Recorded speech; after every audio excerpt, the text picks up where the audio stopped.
The first thing you need to know is, what does it mean to do tasbeeh of Allah, tasbeeh of the name of Allah. Sabbih isma rabbik al-a'la. So let me get into that a little bit with you. First and foremost, it's different from saying Allah is perfect. Now you're thinking about the descriptions of Allah, and so the first thing we're gonna appreciate here is, don't make names up for Allah. Like, if you're going to maintain the perfection of Allah's names, then don't make up your own names for Allah. In other words, people, for example, talk casually about Allah or God, and they say, He's like my best friend, He's my buddy, He gets me. And people say things like that about Allah, casually. Like, you and I, we just get it, You can get chummy with Allah, you can get friendly with Allah, but there are parameters. That's the point of revelation. Revelation will teach you what are the intimate names you can use for Allah, what are the formal names you use for Allah. So even if you're going to feel something towards Allah, you cannot just talk about Him like you talk about any other relationship. There has to be a certain decorum you have to maintain. That's the first implication of Sabbih isma rabbika al-a'la. Then of course the other one, the second one, very important, is that there are many names of Allah that we use for ourselves also. And that sounds bad, but it's true. Allah, for example, is alim. He's knowledgeable. That's a word we use for ourselves also. There could be a scholar who's alim. فَوْقَ كُلِّ ذِي عِلْمٍ alim. Similarly, you have Ra'uf, one of Allah's names, compassionate, understanding. That's a name even used for the Prophet of Allah. Bil mu'minina Ra'ufun Rahim. So now the same exact word is being used for Allah, and it's also being used for a creation. Similarly, you have Allah Azza wa Jalla describing Himself as Hakim, wise. But that description of wisdom is given to others also. There could be an old man who's Hakim. That could happen. Right? So you've got, and even simpler, you could have somebody who's able to see, and somebody who can see is a basir. But basir is also a name of Allah.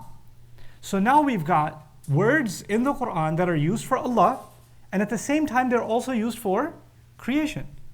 It's important that even though the same word is being used, we do tasbeeh of that name when we think about it for Allah. Which means we remove any notion that we have of ourselves when we share the same name.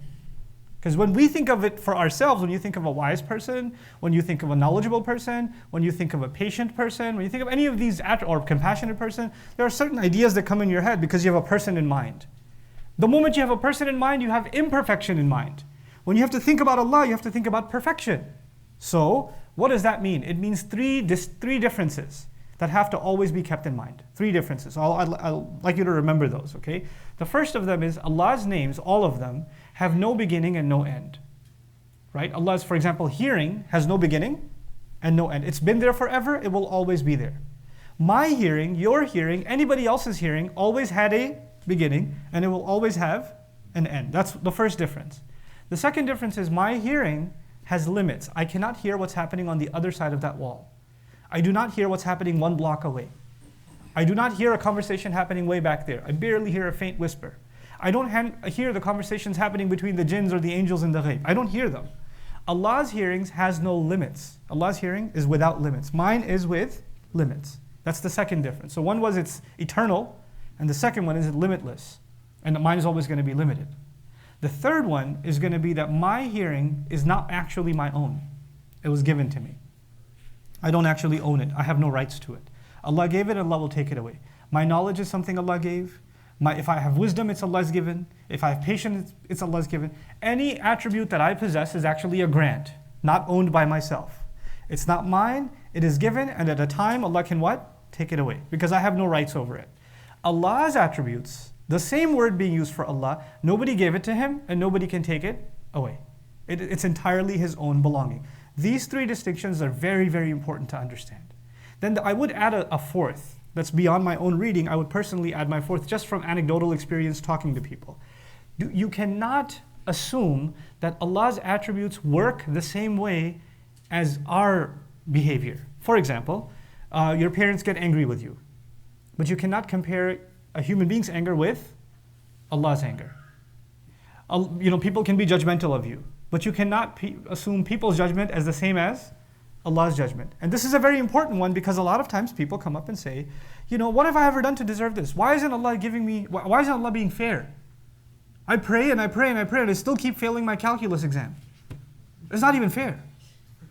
And so you're thinking that the relationship with Allah should work kind of like a business deal. I did my part, now it's time for you to do your part.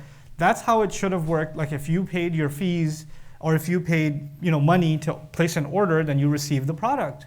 Fair exchange. Or if you did the assignment for your teacher, you'll pass the class. Fair exchange. Now you're thinking that's how life should work. So it should work the same way with Allah. Well, that's short of tasbeeh of Allah. You do not assume the way things work with creation is the way things work with Allah Azza wa Jal. So this is the tasbeeh of the names of Allah. And this is how you have to think about His wisdom, His knowledge, His mercy, Him being patient or persevering. All of those names actually you have to maintain a distinction. So, and that's a really careful thing a Muslim has to do. It's a mental exercise. You cannot just automatically have it. Which is why the word is tasbeeh. Remember, it's maintaining something, but it doesn't happen automatically. You got to swim really hard and really fast to stay on the surface, otherwise you'll dip. So the command, sabbih, is actually a mental exercise. Constantly maintain. Be mindful of the fact that whenever you hear something, be careful to think, are you actually falling short of what Allah wants you to think about for Himself? Are you saying something or hearing something that is short of the tasbeeh of Allah that would violate the tasbeeh of any of His names, any of His descriptions? By the way, I keep saying descriptions, which is to me a better translation for the word ism. Ism in Arabic is closer to description than it is to name. Wasm is a marker, a distinguisher, it's a sign of beauty also. And the word ism is really beautiful in that sense, that Allah is essentially saying all of His names are in fact beautiful. Wasama, from the same origin, actually means handsomeness or beauty anyway. Now, the other way in which you can do lack of tasbeeh of Allah's names is there are some names of Allah that are pairs, and they're opposites. Okay, they're paired. Like for example, He is, and sometimes those descriptions are not actual nouns, they're verbs. Like tu'izzu man tasha wa tudhillu man tasha. You honor and we heard this today, right? So you honor whoever you want, and you humiliate whoever you want.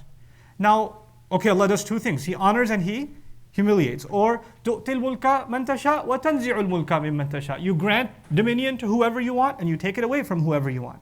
Now if you take one of those names and you say, Ya Allah, the one who takes everything away. Oh Allah, the one who takes everything away. That's messed up because Allah actually said that name balanced with the opposite name. Those two names have to go together. You don't take one of them and just call Allah, Ya Mudillu, Ya Mudillu, Ya Mudil, the humiliator, oh the humiliator. No. The one who dignifies and the one who takes dignity away. They have to be kept together. Those two names have to be kept together. And if you don't keep them together, then that's actually falling short of the tasbeeh of Allah's names. You're taking one side of it and the other side you're ripping away. Allah keeps those things together, so we must keep those things together. Then finally the lahad, the last kind of lack of tasbeeh of Allah's names is not about opposite names, but it's dimensions of names. Let me explain what that means. Let me give you some names of Allah. Ghafoor, Wadud, Wahhab, right? Kareem. These are names of generous, giving, merciful, forgiving, loving. These are one side of names. Another side of names is Aziz, Dhuntiqam, Jabbar, Qahhar, authority, overwhelming, dominating, capable of taking vengeance, powerful, mighty. These are kind of two different themes, aren't they? One's really soft and loving and intimate and hope-filled. The other one's kind of scary and authoritative. And what can happen when you don't have tasbeeh of Allah is you take one set of these names and your notion of Allah is now determined by one set of these names at the expense of the other set of these names.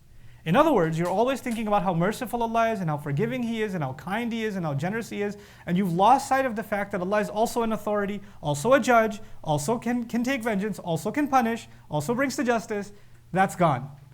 Or the flip side can happen. Somebody's always thinking about how Allah is going to punish, how Allah is going to be angry, how Allah is going to bring to account, etc., and they've lost sight of how merciful Allah is and how kind He is and how generous He is and how forgiving He is.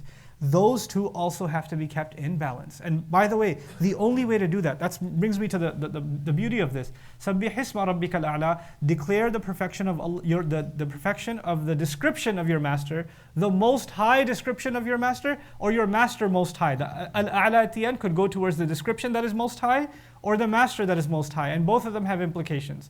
If the description is the most high, then you basically are saying, declare Allah's perfection by finding the most perfect possible description for Him.